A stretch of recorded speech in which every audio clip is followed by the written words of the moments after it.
बाल वधू रुक्माबाई की शादी 11 साल की उम्र में हुई थी, लेकिन उन्होंने अपने पति के साथ रहने से इनकार कर दिया।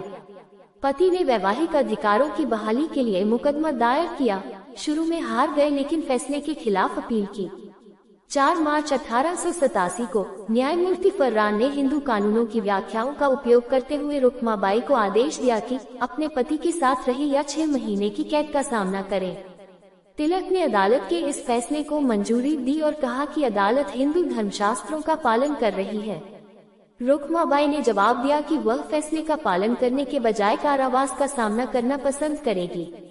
बाद में रानी विक्टोरिया ने उनकी शादी को भंग कर दिया। बाद में उन्होंने London school of medicine for women से डॉक्टर ऑफ मेडिसिन की डिग्री प्राप्त की।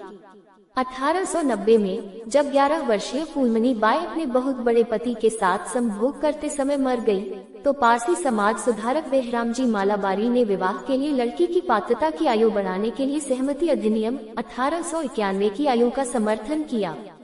तिलक ने विधेयक का विरोध किया और कहा कि पारसियों के साथ साथ अंग्रेजों का भी हिंदू धार्मिक मामलों पर कोई अधिकार क्षेत्र नहीं था। उन्होंने लड़की पर दोषपूर्ण महिला अंग होने का आरोप लगाया और सवाल किया कि कैसे पति को एक हानिरहित कार्य करने के लिए शैतानी तरीके से सताया जा सकता है। उन्होंने लड़की को उन प्रकृति के खतरनाक शैतानों में से एक कहा। 4 लिंग संबंधों की बात आने पर तिलक का प्रगतिशील दृष्टिकोण नहीं था। उनका मानना था कि हिंदू महिलाओं को आधुनिक शिक्षा नहीं मिलनी चाहिए। 11 तिलक ने अपनी मृत्यु से 2 साल पहले 1918 में अस्पृश्यता उन्मूलन के लिए एक याचिका पर हस्ताक्षर करने से इनकार कर दिया था, हालांकि उन्होंने पहले एक बैठक में इसके खिलाफ बात की थी।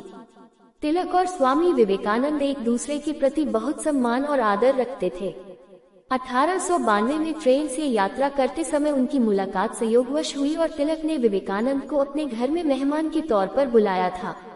वहां मौजूद एक व्यक्ति बसुक्का ने सुना कि विवेकानंद और तिलक के बीच ही सहमति बनी थी कि तिलक राजनीतिक क्षेत्र में राष्ट्रवाद की दिशा में काम करेंगे, जबकि विवेकानंद धार्मिक क्षेत्र में राष्ट्रवाद के लिए काम करेंगे। जब विवेकानंद की कम उम्र में मृत्यु हो गई, तो तिलक ने बहुत दुख व्यक्त किया और केसरी में उन्हें श्रद्धांजलि दी।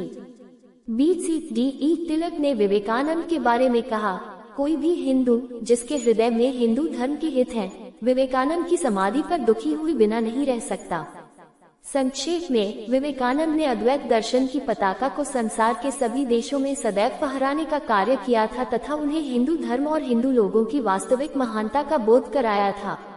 उन्हें आशा थी कि वे अपनी विद्वत्ता, वाक्पटुता, उत्साह और ईमानदारी के बल पर इस कार्य को पूर्ण करके अपनी उपलब्धि का ताज पहनाएंगे। जिस प्रकार उन्होंने इसके लिए एक सुरक्षित आधार तैयार किया था, लेकिन स्वामी की समाधि के साथ ही ये आशाएं समाप्त हो गयीं।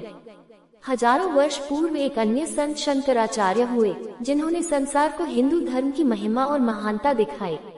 19वीं शताब्दी के अंत में दूसरे शंकराचार्य विवेकानंद हुए, जिन्होंने संसार को हिंदू धर्म की महिमा दिखाई। उनका कार्य अभी पूरा होना बाकी है। हमने अपना गौरव, अपनी स्वतंत्रता, सब कुछ खो दिया है। कोल्हापुर रियासत के शासक शाहू का तिलक के साथ कई बार टकराव हुआ, क्योंकि तिलक मराठों के लिए पौराणिक अनुष्ठानों के ब्राह्मणों के निर्णय से सहमत थे जो शूद्रों के लिए थे। तिलक ने यहाँ तक सुझाव दिया कि मराठों को ब्राह्मणों द्वारा उन्हें दिए गए शूद्र दर्जे से संतुष्ट होना चाहिए। तिलक के समाचार पत्रों, साथ ही कोल्हापुर में प्रेस ने शाहू की जातिगत पूर्वाग्रह और ब्राह्मणों के प्रति उनकी अकारण शत्रुता की आलोचना की। इनमें 4 ब्राह्मण महिलाओं के खिलाफ शाहू द्वारा यौन उत्पीड़न जैसे गंभीर आरोप शामिल थे। लेडी मिंटो नामक एक अंग्रेज महिला से उनकी मदद करने के लिए याचिका दायर की गई थी। शाहू के एजेंट ने इन आरोपों को परेशान करने वाले ब्राह्मणों पर आरोपित किया था। तिलक और एक अन्य ब्राह्मण को शाहू द्वारा संपदा जब्त करने का खामियाजा भुगतना पड़ा। पहली बार शाहू और शंकरेश्वर के शंकराचार्य के बीच झगड़े के दौरान और बाद में एक अन्य मुद्दे में